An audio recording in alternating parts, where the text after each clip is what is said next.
We're here at the 31st running of the GoodLife Fitness Victoria Marathon with the guy who brought the sponsorship to the race, David Patchell-Evans? Yes, that's and right. People call you Patch, I think. Everyone just calls me Patch. With a long name like that, it's got to be simple. Well, you have done so much about bringing fitness itself to Canada with your GoodLife Fitness clubs all over. This is the second major marathon you've signed on to. Tell us why you did it. Well, see, they're marathons and they're short runs, and so people from all levels can try this, right? And so what I love about this is that it's an encouragement, it's a motivator. It basically says, you know, if you can move, whether it's in a wheelchair or on your legs, we can accommodate you, and you can get out and do this. So it motivates people to try, and it's outside and it gets them active, right? So I mean, we've got 300 fitness clubs across the country. They're all inside. But what we're trying to give people really is the good life. And so this says to people, hey, part of it is an experience. Go out and have this experience. Whether you're doing a 1K or 44, right? Just participate. And if people think about just doing it, as opposed to excelling, just doing it, there's incredible racers in both events, right? But the idea is most people are there for the experience. And life is about experiences. Well, you yourself are a runner, and I kind of overheard you mentioning the fact that you yourself have run marathons. How did you get started doing that? It was actually a dare. I was a 5-time Canadian rowing champion, and one of my professors at the university said, "You rowers think you're so tough, let's see if you can run." However, the thing that encourages me now is when I'd already run the Boston Marathon, for example, when I got arthritis. And then to go out and run even 1K with inflamed joints and stuff like that was really hard, right? And I understood what it was like to not be an athlete, to not be fit, you know, because my toes are all disfigured, they all cross over on each other. And so for me to put on shoes and run can be quite painful. But, you know, the endorphins, the natural high that you get from that activity, right? I found that when people saw me go do it and they looked at my feet, they said, well, if you can do it, I can do it, right?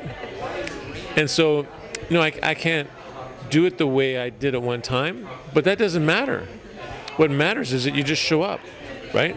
You just show up and do it, you know, and the good life is about just getting the best that you can as an individual.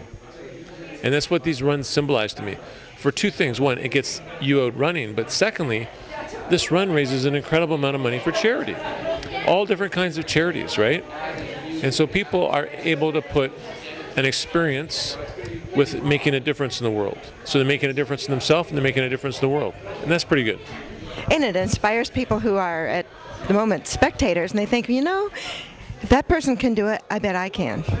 Oh, I mean, you're standing there and you're able-bodied and you see someone go by who's just recovered from cancer. And you go, wow, why aren't I out there, right? And because there's so many variable distances, you don't have to train like crazy. You can show up 3 times a week, twice a week, and go for 20 minutes, and bam, you're there. We're there. One of the charities that is part of the mix this time is the GoodLife Fitness Kids. What can you tell us about that? Well, we actually brought 2 charities to the table. One was GoodLife Kids Foundation, and what we're trying to do with GoodLife Kids Foundation is get kids between 5 and 12 aware of what activity is and participating in it. Because if they don't, they will be almost sentenced to a life of non-experience, right? The current generation of children are the only generation that we know already is not going to live as long as their parents. And we're trying to change that. And so they can't join our clubs till they're 12, really.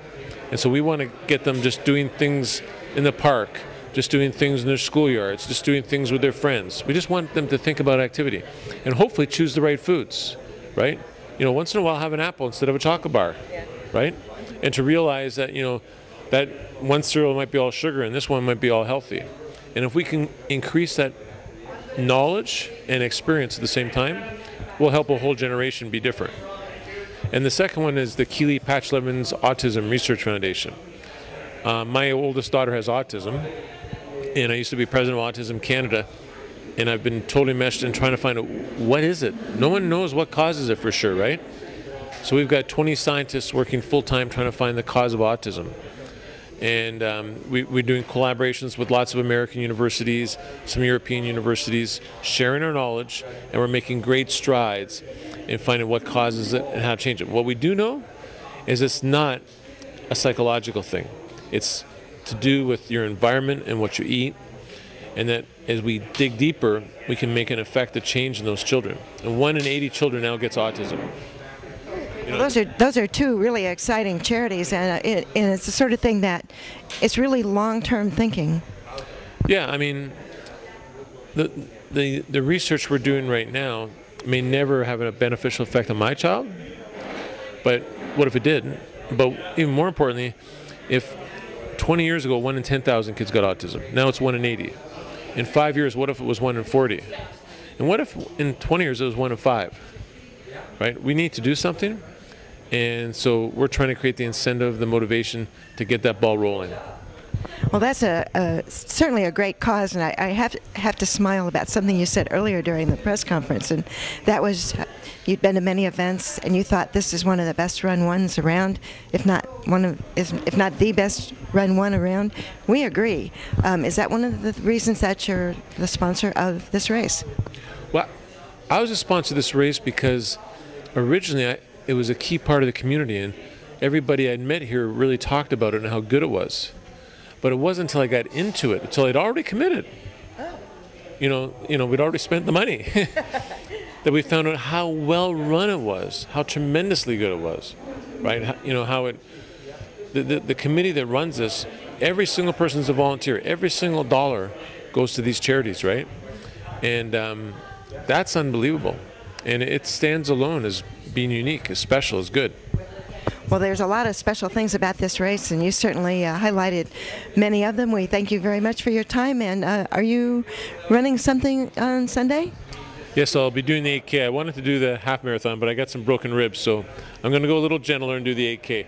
Thank you. We'll look for you at the finish line. Thank you. Great.